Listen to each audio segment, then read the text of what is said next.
Iniisip mo ba na ang bigas na nasa kusina mo ay ligtas? Na dahil araw-araw natin itong kinakain, wala itong panganib? Mag-isip ka muli. Sa mga nakaraang taon, ilang internasyonal na pag-aaral ang nagsuri ng daang-daang sampol ng bigas mula sa iba't ibang bansa sa Asya at Amerika. Ang resulta? Sa halos lahat ng sampol, may natagpo ang bakas ng arsenic at iba pang heavy metals. Oo, arsenic. Isang kimikal na kilalang nakakalalason kapag naipon sa katawan sa mahabang panahon.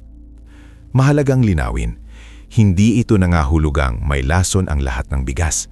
Ngunit ipinapakita ng mga pag-aaral na ang bigas ay likas na mas madaling sumipip sang arsenic mula sa lupa at tubig kumpara sa ibang butil. At sa mga bansang mataas ang konsumo ng bigas, tulad ng Pilipinas, mas mataas din ang posibleng exposure sa paglipas ng panahon. At hindi lang arsenic ang issue. Sa ilang pagsuri sa Southeast Asia, natagpuan din ang cadmium at lead sa ilang sample. Ang mga ito ay heavy metals na maaaring maipon sa katawan sa loob ng maraming taon. Ano ang maaaring epekto? Ayon sa mga international health organizations, ang matagalang exposure sa inorganic arsenic ay nauugnay sa mas mataas na panganib ng ilang uri ng cancer, problema sa puso at epekto sa brain development ng mga bata. Ang cadmium naman ay konektado sa kidney damage at bone issues kapag mataas ang exposure. Ngayon, mahalagang sabihin, may regulasyon ang Pilipinas pagdating sa food safety. May mga limit na itinatakda para sa heavy metal sa pagkain. Ngunit tulad ng sa maraming bansa, hindi lahat ng produkto sa merkado ay malinaw kung paano o gaano kadalas ito sinusuri. At dito nagsisimula ang ating tanong. Sa isang bansang ang bigas ang pangunahing pagkain, mula almusal hanggang hapunan, gaano ba talaga kalinaw ang impormasyon tungkol sa pinagmulan at kalidad ng ating binibili? Sa video na ito, hindi tayo magpapakalat ng takot, hindi tayo magtuturo ng walang ebidensya, ngunit maglalatag tayo ng mahalagang impormasyon na dapat mong malaman bilang mamimili. Bibilangin natin ang 8 uri ng bigas at produktong may bigas na dapat mong pag-isipan ng mabuti bago bilhin. Hindi dahil napatunayang mapanganib, kundi dahil kulang ang transparency, malinaw na labeling o may mga ulat ng mas mataas na heavy metal content depende sa pinanggalingan. Tatalakayin natin, anong mga uri ng bigas ang mas mataas ang posibilidad na may arsenic? Bakit mahalaga ang regiyon kung saan ito itinanim? Bakit mas sensitibo ang mga bata sa exposure? At sa huli, ibabahagi ko kung aling mga uri ng bigas ang mas mababa ang naitalang heavy metals, pati ang simpleng paraan ng pagluluto na maaaring makabawas ng hanggang 50-60% ng arsenic. Kung araw-araw kang kumakain ng bigas o may mga anak ka sa bahay, maaaring isa ito sa pinakamahalagang video na mapapanood mo ngayong taon. Simulan na natin. Numero 8. Imported bulk rice na walang malinaw na pinagmulan. Sa maraming palengke at ilang warehouse store sa Pilipinas, makakakita ka ng sako-sakong bigas na ibinebenta ng pakyawan. Mas mura, mas malaki ang volume, at kadalasan, mas kaunti ang impormasyon sa label.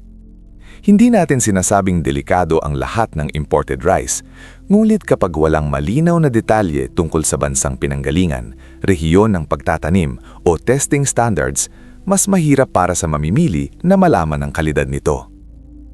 Ayon sa mga international studies, malaki ang pagkakaiba ng arsenic levels depende sa soil condition at irrigation water ng isang lugar. Ang ilang rehiyon sa Asia ay may natural na mas mataas na arsenic sa groundwater. Kung ang bigas ay itinanim sa ganitong lugar, mas mataas ang posibilidad ng contamination. Kung ang produkto ay walang malinaw na labeling, hindi mo malalaman kung ito ba ay mula sa lugar na mas mababa ang heavy metals o hindi. At tandaan, ang bigas na ibinebenta ng pakyawan ay kadalasang hinahalo mula sa iba't ibang source bago ilagay sa sako. Ang problema? Transparency. Kapag walang sapat na impormasyon, wala ring sapat na proteksyon ang mamimili. Numero 7. Murang white rice na hindi tinukoy ang rehiyon sa Pilipinas. Sa Pilipinas, may iba't ibang rehiyon ng pagtatanim ng palay, Nueva Ecija, Isabela, Iloilo, Mindanao at iba pa. Ang lupa at tubig sa bawat lugar ay magkakaiba ang komposisyon. Sa ilang pag-aaral sa Southeast Asia, ipinakita na ang arsenic uptake ng bigas ay nakadepende sa klase ng lupa at irrigation method. Kapag ang packaging ay nagsasabing product of the Philippines, ngunit hindi tinutukoy ang rehiyon, mahirap matukoy kung saan ito talaga itinanim. Hindi ito nangangahulugang may problema ang lokal na bigas, ngunit sa kawalan ng detalyadong labeling at regular public disclosure ng heavy metal testing results, limitado ang kaalaman ng consumer. At sa isang bansang ang average na konsumo ng bigas ay higit 100 kilo bawat tao kada taon, maliit man ang level ng contamination, maaari itong maipon sa katawan sa paglipas ng mga dekada. Ang arsenic ay hindi agad mararamdaman, hindi ito parang food poisoning. Ito ay mabagal, tahimik at unti-unting naiipon. Ito ang dahilan kung bakit mahalaga ang impormasyon. Sa susunod na bahagi, pag-uusapan natin ang mga brown rice varieties at ilang kilalang brand sa merkado na madalas piliin ng health-conscious na mamimili at kung bakit mahalagang suliin ang kanilang pinagmulan. Numero 5. Brown rice na hindi malinaw ang pinanggalingan. Sa mga nakaraang taon, dumami ang mga Pilipino na lumilipat sa brown rice dahil sa mas mataas nitong fiber at mas natural na nutrisyon. Ito ay madalas inirerekomenda para sa mga may diabetes o gustong magbawas ng timbang. Ngunit may isang mahalagang detalye na bihirang pag-usapan. Ang arsenic sa bigas ay kadalasang naiipon sa outer layer ng butil, ang bran. At ang brown rice ay hindi tinatanggalan ng bran. Ibig sabihin, sa ilang international studies, ang brown rice ay may mas mataas na naitalang arsenic kumpara sa white rice mula sa parehong source. Hindi ito nangangahulugang masama ang brown rice. Ngulit kung ang brown rice ay mula sa lupa na may mas mataas na arsenic content, maaaring mas mataas din ang level nito kumpara sa polished white rice. Sa Pilipinas, maraming brown rice ang ibinibenta sa supermarkets at health stores. Ngunit hindi lahat ng packaging ay malinaw kung saan ito itinanim o kung sumailalim ito sa regular heavy metal testing. Ang tanong ay hindi kung masama ba ang brown rice. Ang tanong ay gaano kalinaw ang impormasyon tungkol dito. Kapag ang produkto ay nakaposisyon bilang healthier option, mas mataas ang expectation ng mamimili sa transparency. Numero 5. Premium imported rice tulad ng jasmine at dinurado. Maraming Pilipino ang pumipili ng imported jasmine rice o mga premium varieties gaya ng dinurado at basmati dahil sa aroma at texture nito. Sa ilang global studies, ang bigas mula sa ilang bansa sa Southeast Asia ay nagpakita ng mas mababang average arsenic levels kumpara sa ilang rehiyon sa ibang bahagi ng mundo. Ngunit hindi lahat ng imported rice ay pare-pareho. Ang kalidad ay nakadepende sa irrigation water, soil composition, milling process, at storage conditions. Kapag ang produkto ay may malinaw na country of origin at sertifikasyon ng food safety standards, mas may kumpiyansa ang consumer. Ngulit kung ito ay ibinebenta ng walang detalyadong impormasyon, pareho pa rin ang problema, kulang ang transparency. Hindi sapat ang salitang premium. Hindi sapat ang mas mahal na presyo. Ang mahalaga ay malinaw ang pinanggalingan at quality control. Sa susunod na bahagi, pag-uusapan natin ang mga flavored rice products at ready-to-cook rice mixes at kung bakit maaaring magkaroon ng dagdag na risk ang mga produktong may kasamang spices o seasoning. Numero 4. Flavored rice mixes at ready-to-cook rice products. Sa mga supermarket sa Pilipinas, mabilis na dumadami ang mga flavored rice mixes, garlic rice mix, java rice mix, turmeric rice mix at iba pa. Madali silang lutuin, may kasama ng seasoning at swak sa abalang lifestyle. Ngunit may isang aspeto na hindi madalas napapansin. Kapag ang bigas ay hinaluan ng spices at flavoring agents, nagdadagdag ito ng isa pang posibleng source ng contamination. Sa ilang international food safety reports, may mga kaso kung saan ang ilang imported spices ay natagpuang may mataas na level ng lead o iba pang heavy metals. Hindi ito pangkaraniwan, ngunit nangyayari ito, lalo na kung kulang ang quality control sa pinanggalingan. Kung ang isang rice mix ay may halong imported spice blend at walang malinaw na impormasyon tungkol sa testing standards, nagiging mas mahirap para sa consumer na masuri ang kabuuang risk. Hindi natin sinasabing delikado ang lahat ng rice mixes, ngulit kapag mas maraming sangkap, mas maraming posibleng pinanggagalingan ng contamination. At tandaan, ang arsenic sa bigas ay hindi nawawala sa processing. Kung ito ay ginawang instant rice or ready-to-heat product, ang heavy metals ay nananatili pa rin. May ilang pag-aaral din na nagpapakita na ang high-temperature processing ay maaring magbago sa chemical form ng arsenic, bagaman patuloy pa ang research tungkol dito. Ang mahalagang punto? Mas komplikado ang produkto, mas mahalaga ang malinaw na labeling at testing transparency. Numero 3. Rice-based snacks at rice cereals para sa bata. Sa Pilipinas, maraming magulang ang nagbibigay ng rice cereal o rice-based snack sa kanilang mga anak. Ito ay madaling tunawin at karaniwang inirerekomenda bilang unang solid food. Ngunit ayon sa mga international health organizations, ang mga bata ay mas sensitibo sa exposure sa heavy metals dahil sa kanilang developing brain at mas maliit na body weight. Ibig sabihin, kung pareho ang level ng arsenic sa kinakain ng bata at matanda, mas mataas ang epekto nito sa bata per kilo ng katawan. May mga bansa na nagtakda ng mas mahigpit na limit para sa infant rice cereal kumpara sa regular rice. Ang layunin ay protektahan ang pinakabatang populasyon. Sa Pilipinas, may mga regulasyon para sa food safety, ngunit hindi lahat ng produkto ay malinaw na nagpapakita ng heavy metal testing results sa packaging. Ang mas malaking problema ay awareness.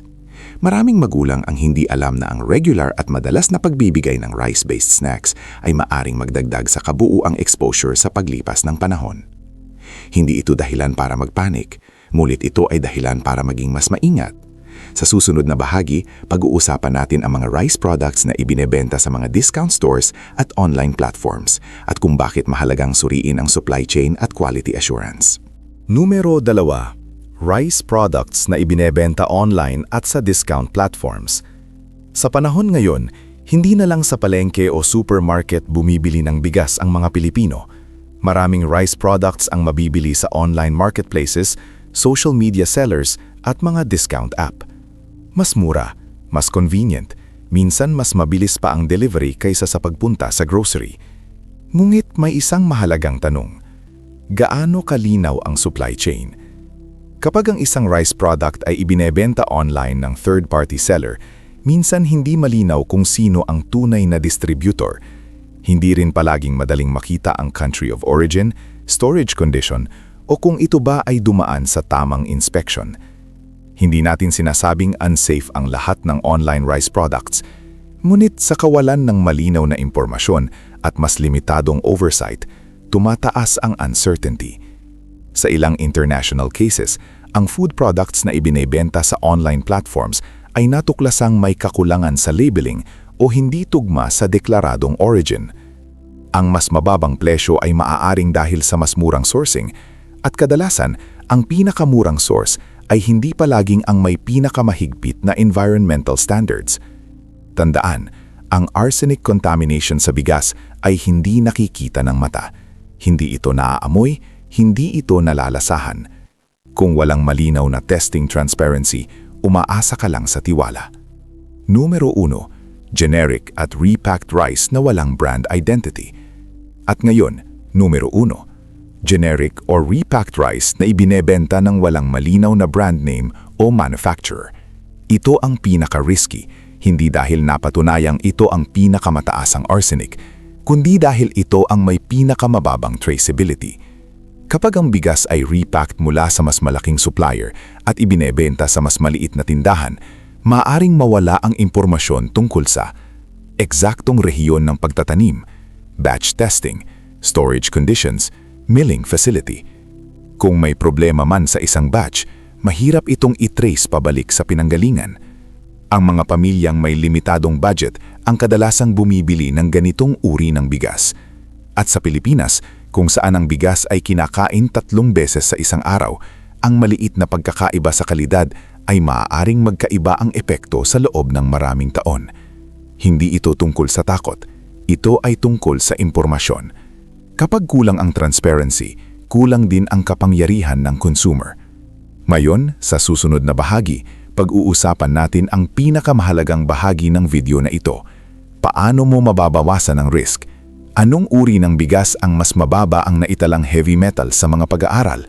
At anong simpleng paraan ng pagluluto ang maaaring magpababa ng arsenic ng hanggang 50 to 60%? Ngayon, matapos nating talakayin ang mga uri ng rice products na dapat pag-isipan ng mabuti, ang pinakamahalagang tanong ay ito.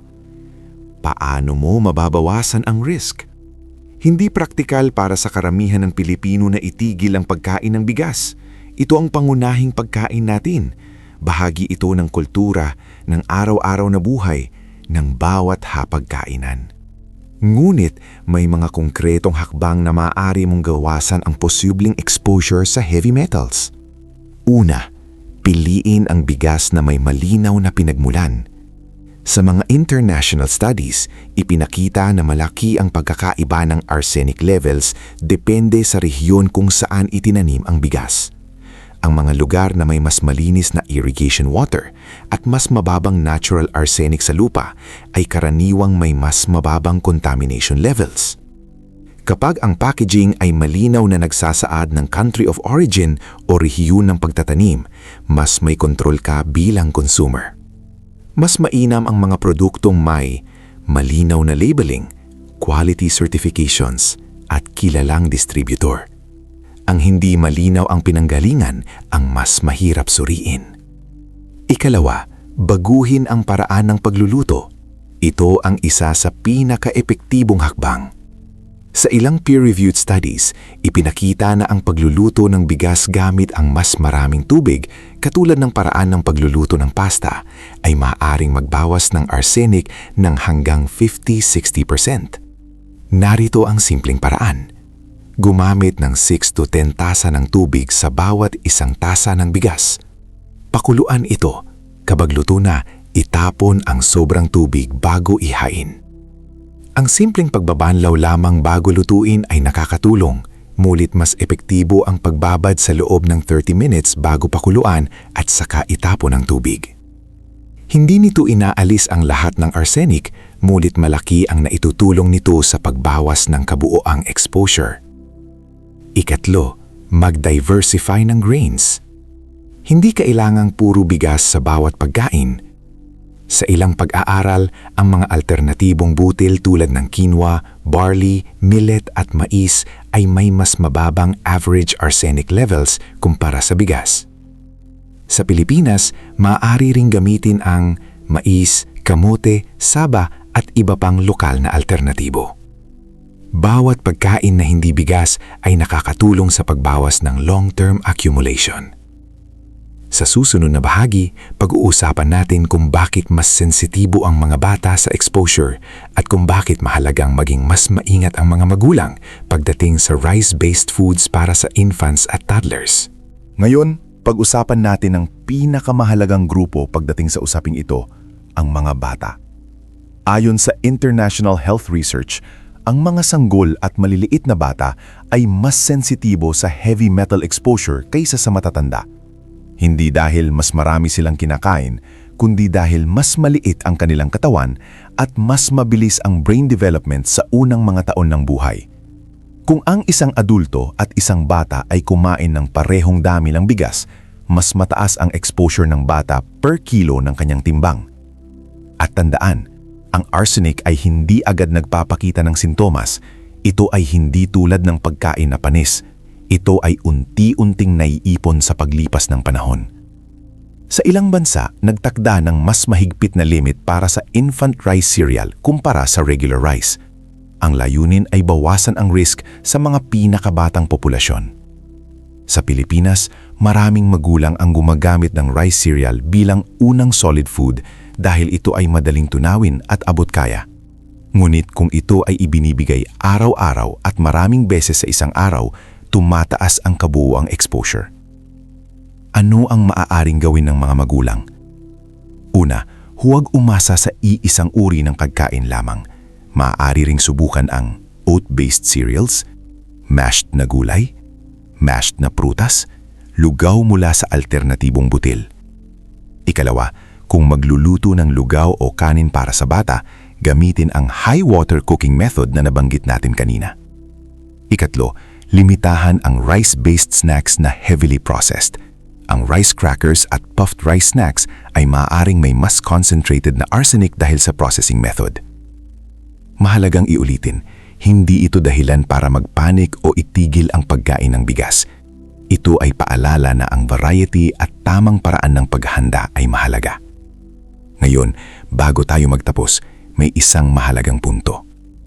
Ang usapin ng arsenic sa bigas ay hindi bago. Ito ay pinag-aaralan na sa loob ng maraming taon sa iba't ibang bansa. Ngunit nananatiling kulang ang public awareness, lalo na sa mga bansang mataas ang konsumo ng bigas. Hindi lahat ng produkto ay malinaw ang testing transparency.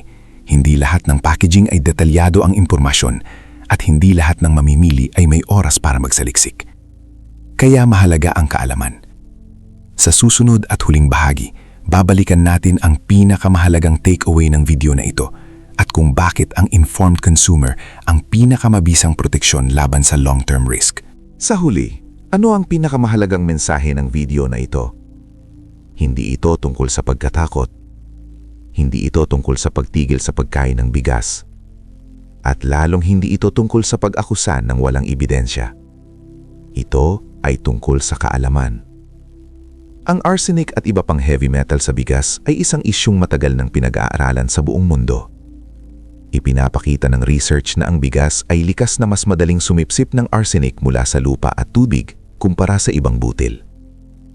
Sa bansang tulad ng Pilipinas, kung saan ang bigas ay kinakain 3 beses sa isang araw, araw-araw, mahalagang maging mas maingat at mas informed. Ang maliliit na desisyon na ginagawa natin araw-araw ay may epekto sa loob ng maraming taon. Piliin ang may malinaw na pinanggagalingan. Magluto gamit ang mas maraming tubig at itapon ng sobra. Mag-diversify ng pagkain. Maging mas maingat pagdating sa pagkain ng mga bata. Hindi natin makokontrol ang lahat ng aspeto ng food supply chain. Ngulit, makokontrol natin ang ating pagpili at paghahanda ng pagkain. Ang informed consumer ay mas protektado. Kung nakatulong sa iyo ang video na ito, ibahagi mo ito sa pamilya at mga kaibigan, lalo na sa mga may maliliit na anak. Pindutin ang like button kung nais mong mas marami pang ganitong investigative videos tungkol sa food safety. Mag-subscribe sa channel at i-on ang notifications para hindi mo ma-miss ang susunod nating pagtatalakay sa mga produktong pan-araw-araw na maaring may mga nakatagong issue. At kung may karanasan ka o opinyon tungkol sa kalidad ng bigas sa Pilipinas, isulat mo sa comment section. Gusto naming marinig ang iyong pananaw. Maraming salamat sa panonood hanggang dulo. Maging mapanuri, maging maingat, at protektahan ang inyong hapag.